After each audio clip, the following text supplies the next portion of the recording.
তো এই ধরনের মানে নৃশংস প্রক্রিয়া যেগুলো আওয়ামী লীগ ফলো করতো সেটা ছাত্রদল আবার ফিরে আনার চেষ্টা করতো।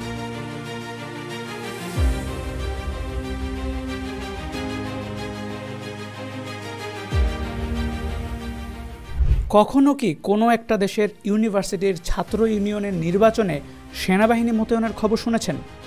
ডাকসু নির্বাচনে সেটাই হচ্ছে। কিন্তু কেন? কারণ আস্থার সংকট।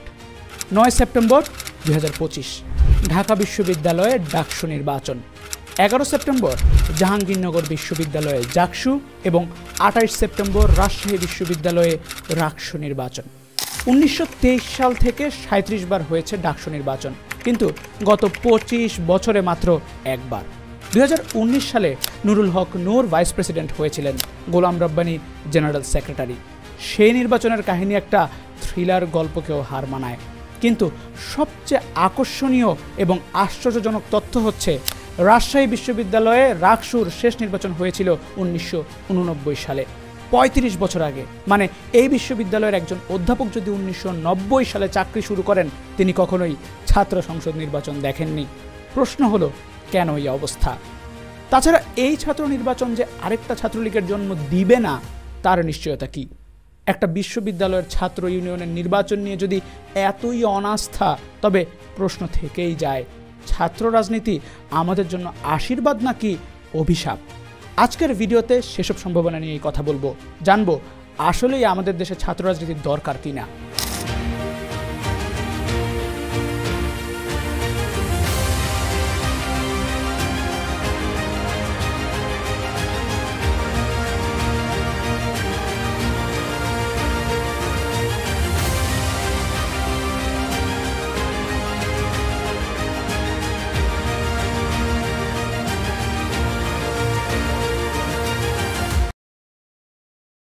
কল্পনা করুন, প্যারিসের রাস্তায় 1968 সালের এক ঠান্ডা রাত।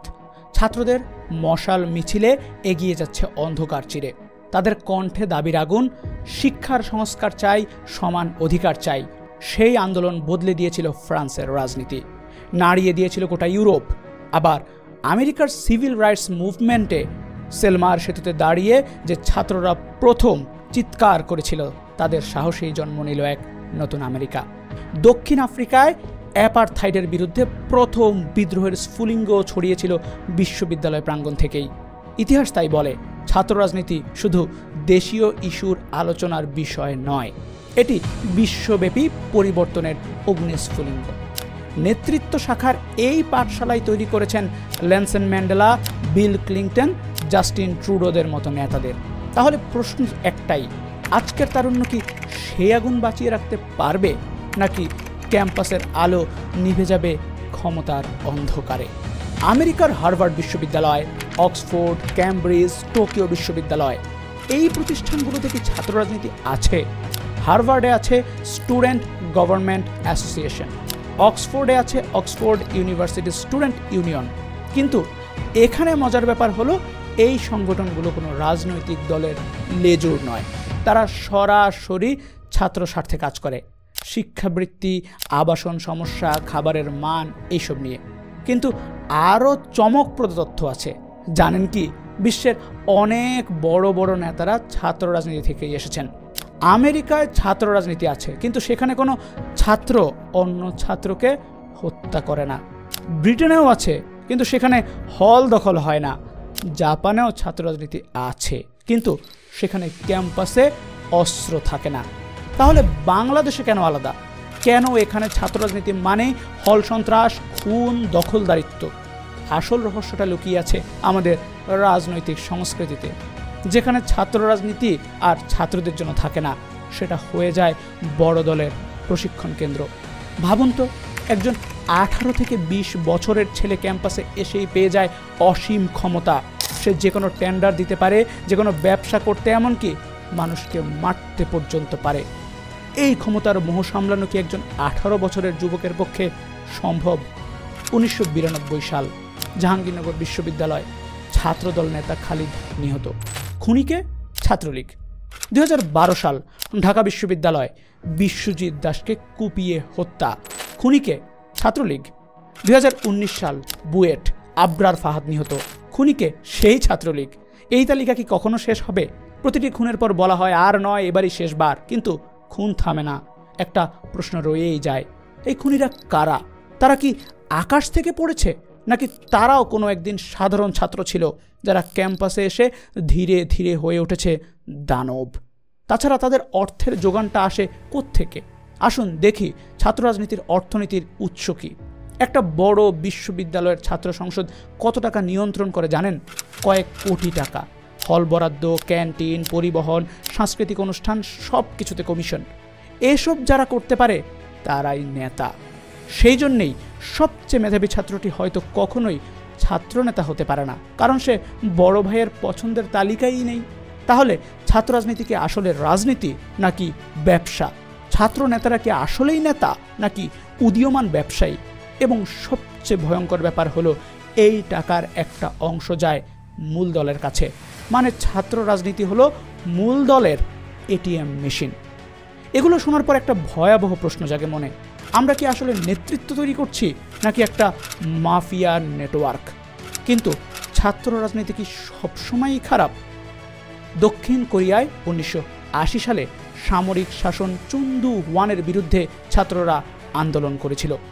হাজার হাজার ছাত্র মারা গেছে, কিন্তু সেই আন্দোলনই শেষ পর্যন্ত এনেছিল গণতন্ত্র।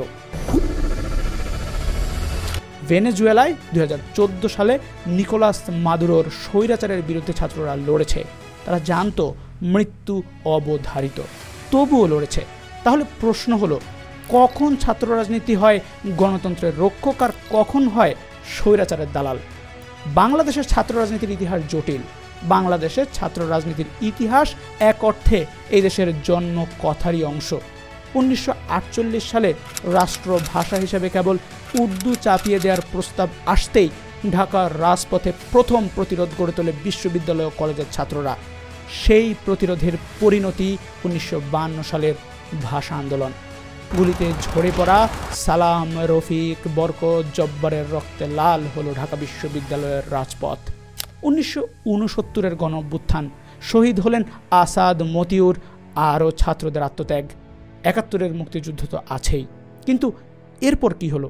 স্বাধীনতার পর ছাত্র রাজনীতি কেন হয়ে গেল সন্ত্রাস আর দলীয়করণের হাতিয়ার? মুক্তিযুদ্ধের পর বাংলাদেশের ছাত্র রাজনীতি শুরু হয় একটি কালো অধ্যায়। কেন? আমার মতে এর মূল কারণ তিনটি। রাজনৈতিক দলগুলোর নিয়ন্ত্রণ বৃদ্ধি, ছাত্র সংগঠনগুলোর আর্থিক স্বার্থ এবং আদর্শিক শূন্যতা। আশ্চর্যের বিষয় হলো, যে ছাত্রনেতারা একসময় স্বৈরাচারের বিরুদ্ধে লড়েছিল, ক্ষমতায় গিয়ে তারাই তৈরি করেছে নতুন স্বৈরাচার। কেন এমন হয়? কারণ ছাত্র রাজনীতিতে যে পদ্ধতি শেখানো হয়, জোর করে ভোট, প্রতিপক্ষকে দমন, অর্থের বিনিময়ে আনুগত্য, এই একই পদ্ধতি পরে ব্যবহৃত হয় জাতীয় রাজনীতিতে। এখন আসি বিগত 1 বছর ধরে বাংলাদেশে আলোচিত সবচেয়ে গুরুত্বপূর্ণ প্রশ্নে, ছাত্র রাজনীতি কি দরকার?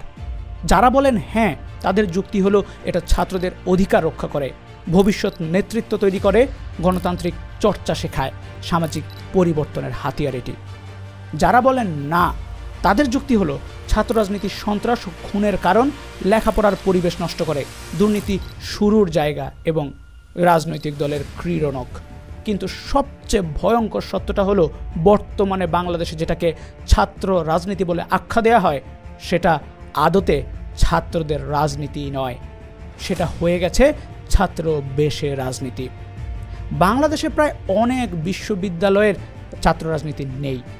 এতই যদি ছাত্র রাজনীতি ভালো হয়, তবে বাংলাদেশের কোনো বিশ্ববিদ্যালয় বিশ্বের সেরা 500-এর মধ্যে নেই কেন? অথচ সিঙ্গাপুর, সুইজারল্যান্ড, ফিনল্যান্ড যেসব দেশে ছাত্র রাজনীতি নেই বা খুবই সীমিত, তাদের বিশ্ববিদ্যালয়গুলো বিশ্বের সেরাদের তালিকায় উপরের দিকে। কাকতালীয় নাকি এর পেছনে গভীর কোনো সত্য লুকিয়ে আছে? আজ 2025 সালে দাঁড়িয়ে আমাদের প্রশ্ন করতে হবে, আমাদের কি ছাত্র রাজনীতি দরকার, নাকি দরকার নতুন ধরনের ছাত্র রাজনীতি? দেখুন, মানুষ হিসেবে আমাদের রাজনৈতিক চেতনা থাকবেই, এটা স্বাভাবিক। কিন্তু সেই চেতনা কি হবে গঠনমূলক নাকি ধ্বংসাত্মক?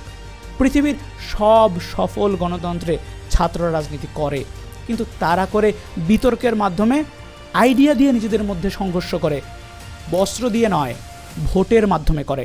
বন্দুক বা লাঠির মাধ্যমে নয়। তাহলে সমাধান কি? হয়তো আমাদের ভাবতে হবে নতুন করে ছাত্র রাজনীতির মূল উদ্দেশ্য কী ছিল, ছাত্রদের অধিকার রক্ষা করা। কিন্তু আজ সেই অধিকার রক্ষার নামে অধিকার হরণ করা হচ্ছে। হয়তো সময় এসেছে পুরনো ব্যবস্থাকে চ্যালেঞ্জ ছুড়ে দেওয়ার। হয়তো দরকার নতুন একটা মডেল, যেখানে থাকবে ছাত্রদের কণ্ঠস্বর কিন্তু থাকবে না সন্ত্রাস, থাকবে নেতৃত্ব কিন্তু থাকবে না স্বৈরাচার। অথবা হয়তো আমরা এমনই একটা ব্যবস্থা চাই যেখানে ছাত্রদের মতামত প্রকাশের স্বাধীনতা থাকবে, কিন্তু সেটা হবে সভ্য পদ্ধতিতে। তবে পরিবর্তন হয়তো পাবো আমরা। ডাকসু, জাকসু, রাকসু নির্বাচন নিয়ে আমরা সবাই আশাবাদী। ইন্টারন্যাশনাল কোনো নেতা পেলেও পেতে পারে নির্বাচনগুলো থেকেই, যেভাবে বিশ্বের অন্যান্য দেশেও হয়েছে। এবারের ছাত্র ইউনিয়ন নির্বাচন নিয়ে আপনার কি মতামত? কতটা কার্যকরী হবে নির্বাচনগুলো? কমেন্টে অবশ্যই জানাবেন।